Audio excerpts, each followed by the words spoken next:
trend for years, but consumers very quickly realized, though it's beautiful, they're not really practical for everyday life. It tears, it stains, it pills, it shows wear really easily.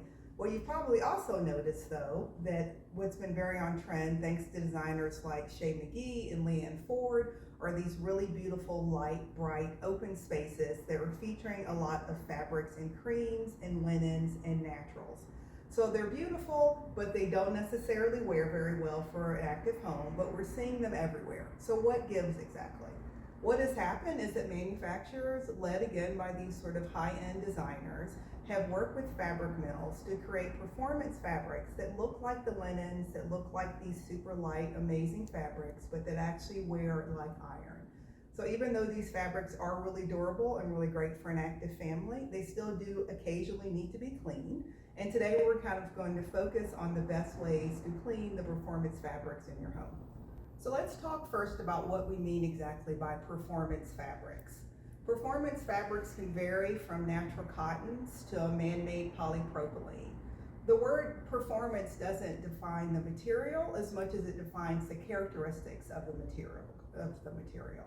So first of all, we're going to talk about first generation performance fabrics. Those are the fabrics that we really became familiar with probably in the last 15 to 20 years. They're going to be under names such as Sunbrella, Outdora. Original performance fabrics are really made for outdoor use. So we have some of our most famous Generation 1 performance fabrics are going to be the Sunbrellas. So they were actually made again for outdoor use, which means that they are fade resistant, they are UV resistant, they are mold and mildew resistant. Some of them are so water repellent, you can actually use a very gentle scrub brush and then hose them off to clean them. So again, they're super durable. For inside of your home, they would maybe make sense for a dining bench or a dining cushion. So we have some positives with that first generation performance fabrics. Some of the negatives that we have with first generation is that they are a little stiff. They're not necessarily that super soft, cozy chenille that you'd want for your family. When they first came out, they were a lot of very bright colors because again, they were made for outdoor use more so in tropical climates as opposed to in your home. One great thing about the first generation fabrics in the last few years is that they have evolved. We're starting to get fabrics, like this is a beautiful one here, that are more neutral, that are soft, so they still have that wearability, but they are something that's going to be more welcoming in your home. So just again, a quick recap of the first generation performance fabrics. They're going to be fade resistant, they're going to be UV resistant, they're going to be resistant to mold and mildew, and they are very often, again, water repellent, where water simply beads off of them and you can clean them off with a hose if you want, and those are going to be best for very high use, high possibility of spill areas in your home. So the other performance fabrics that we're going to be talking about today are going to be what I'm going to call second generation performance fabrics. And those are the fabrics that you're seeing in all of your high-end magazines, your Instagram. Those are the light and the bright, the beautiful fabrics that we're seeing now. And again, we're going to call these second generation performance fabrics. So some of those brands that you're going to see include Krypton, Revolution, Knoll has some really great second generation performance fabrics. One thing to remember with all of these fabrics is that all of these inherent performance characteristics are built into the fabric. It's actually the threads of the fabric that have these characteristics as opposed to something that's being treated later with a top coat that can wear off. These are permanent characteristics of these performance fabrics. So the wearability of these second generation performance fabrics are based on a double rub study. So basically that's actually a lab study. So 3,000 double rubs, so kind of picture friction points back and forth. 3,000 of those double rubs is equivalent to about 1 year of wear on a fabric. So generally speaking, 15,000 double rubs is considered a heavy duty residential fabric. So 3,000 double rubs is a year, 15,000 double rubs means you're going to be getting about 5 years of good use out of that fabric. Some of your heavy duty commercial fabrics start at about 30,000 double rubs, which again, that's about 10 years worth of wear.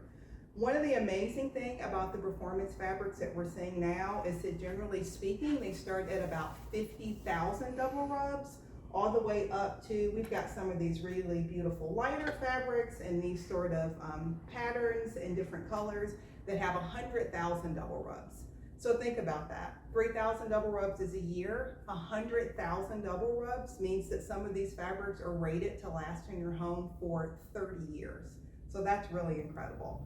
So obviously what we love the most about performance fabrics is that they're super easy to clean. What I like to say is that in your home, these fabrics might get soiled, but they're not going to get stained. That means if someone spills something onto your upholstery, you're going to be able to clean it off. It's not going to be something that's a permanent stain. There's going to be super easy cleanability. We talked earlier about how the performance fabric characteristics are built into the fabric itself. So if someone spills a wine onto your fabric, it doesn't absorb into the threads, so it does not absorb into the fabric. So it's something that's very easy, again, to clean off of the surface of the fabric itself. Another thing that we've noticed lately over the last couple of years, which is really exciting, is that fabric mills are beginning to make fabrics that are anti-odor and antimicrobial. So that's incredible. You've got a fabric that is super wear resistant. You've got a fabric that's super easy to clean. You've got a fabric that's almost impossible to stain. And now it also smells fresh and clean every day. So obviously we're focusing on performance fabrics right now, but I do kind of just want to go through some of the basics with fabrics in general. So whenever you are in your retailer and you are looking at possible fabrics that you want to take home, you're going to notice on either the backs or the sides of all these different fabrics, you're going to have what we kind of call your content information. So this is going to have your double rub rating, which we spoke about earlier. It's going to have your cleaning code. It's also going to have the content of the fabric, and then maybe also how it is actually put on the roll of fabric. But really, we're going to focus primarily on your cleaning code here. So occasionally, obviously here, we'll get panic calls from clients who've had a spill on their upholstery, and their first question is, how do we clean it? Your first point of reference for cleaning codes is always going to be your retailer.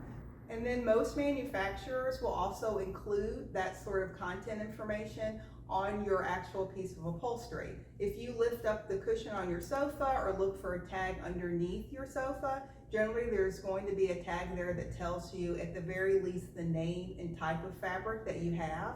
And you can again reach out to your retailer or even maybe to your manufacturer to get the cleaning code information. So let's talk very quickly about those cleaning codes that you're going to find on your fabrics. Basically, there are 3 to 4 cleaning codes that you're going to be seeing, and we're going to go through each of those very quickly. The first code that you're very rarely going to see on an upholstery fabric is an X code. An X code means that the fabric cannot be cleaned with any kind of liquid, not water-based, not solvent-based. Really the only way to clean those fabrics is by vacuuming. Obviously those are fabrics that you're not going to be seeing on upholstery. Those are maybe very delicate silks. Those are going to be fabrics that are going to be best used on drapery. So we really won't concentrate on X cleaning codes very often. What you are going to see, generally speaking, in upholstery, and especially in performance upholstery, are S, W, and some combination thereof. So starting with your S code. An S code means that a fabric can be cleaned with a solvent-based cleaner only. And when I use the word cleaning, let's really try to remember that I'm talking about a spot clean. It's cleaning one spill, is cleaning a small area of your sofa. It's not necessarily doing a full upholstery clean yourself without having a professional do that for you. So that S code is a solvent clean and alcohol based. Sometimes I'll describe it as having your sofa dry cleaned. Those are generally speaking not materials, cleaning materials that you're going to have in your home, even though you can find them sometimes online and on some of your big box stores. Again, you're looking for an alcohol or solvent-based spot cleaner if you have an S code on your fabric. Another code that you're going to see very often, and this is going to refer especially to performance fabrics, is a W code. Some people will see a W code and they'll think that means a fabric is washable, like you can throw it into your washing machine. What a W code actually means is that the upholstery can be spot cleaned with a water-based detergent. So again, this is a spot clean. It's not throwing it in your washing machine. It's not hosing it off in your backyard. It's a spot cleaning method. And a water-based cleaner, those are going to be the things you see on your shelves in every grocery store. You're going to see them in every big box store. You can actually use like a mild detergent and water and create your own water-based detergent. So that means when you're in your home and someone spills something, you're actually able to go ahead and attack that spill immediately and not have to wait for a professional to come in to do a dry cleaning method. If you have a W code on your fabric, it also means that when you have your fabric professionally cleaned, they're going to be able to use a steam clean method as opposed to a dry clean method. What's nice about that is that the steam cleaning of upholstery is a lot less expensive than the dry cleaning of upholstery. So maybe it's something you get to splurge on once or twice a year, as opposed to being something that's kind of more safe for special occasions. So with performance fabrics, you are always going to see either a W code or a WS code telling you that they can be cleaned with a water-based solvent or an alcohol-based solvent. And that brings me also to the idea of a WS code. A WS code means that you can clean it with either a water-based solvent or an alcohol-based solvent. So that's just sort of the basics of your cleaning codes. And next we're going to go a little bit deeper into actually how to clean your performance fabrics. A couple of more things to consider. When we're talking about performance fabrics, that W cleaning code, very often performance fabrics are also bleach cleanable. So not only can you clean those with a water-based solvent, if you get especially difficult to remove soiling, you can clean that with bleach. Remember, when in doubt, always check your cleaning codes, and then if you're still not entirely positive what you have exactly, a pre-test is a great idea. That's just doing a very basic cleaning in an area that will not show if you do any sort of unnatural shading or if there's some kind of change that's done to the fabric.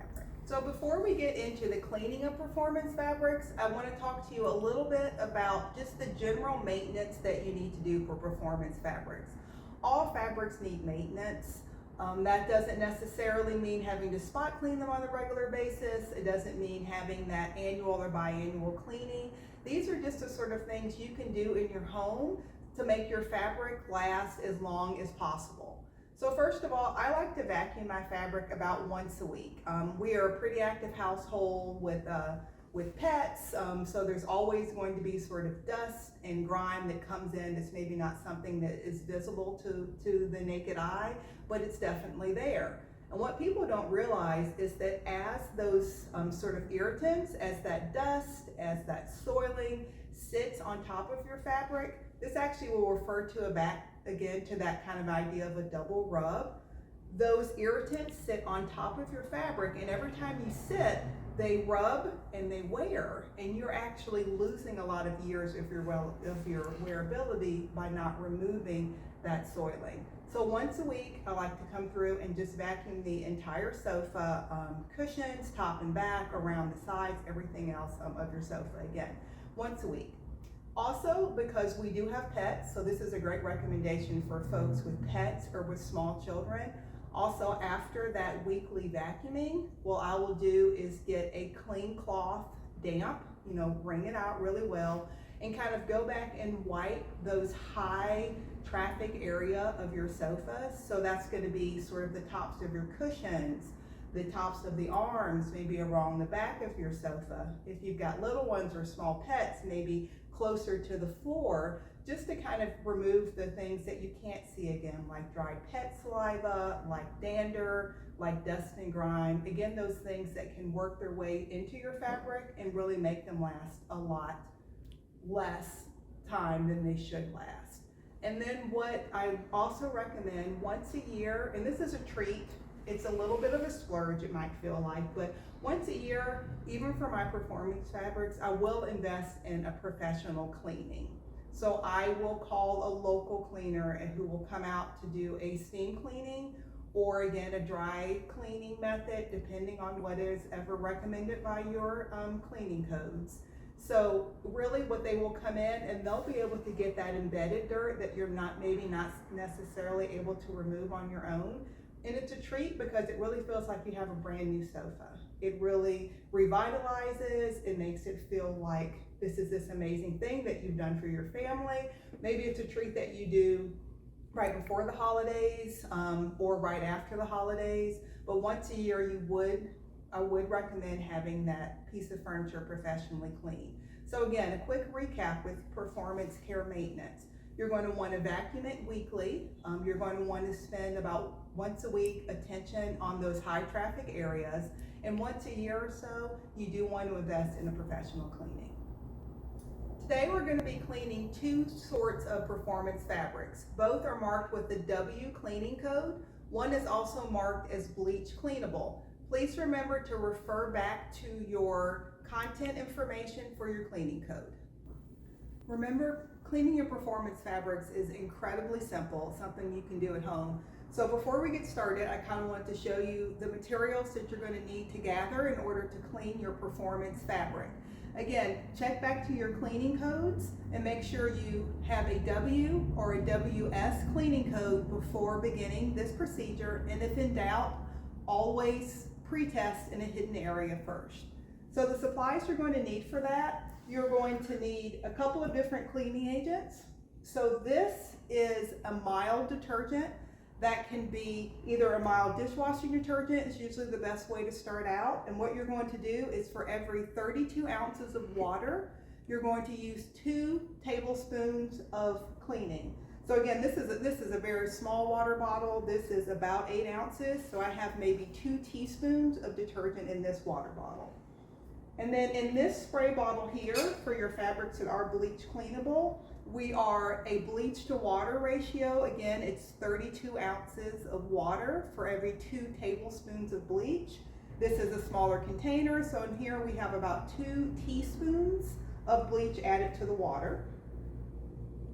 You're also going to need a very soft upholstery brush, a couple of clean white cloths, old t-shirts, towels would be fine. For some of your oil-based stains or fat-based or harder to clean stains, you need to also have a baby wipe. And obviously you need lots of clean water for rinsing.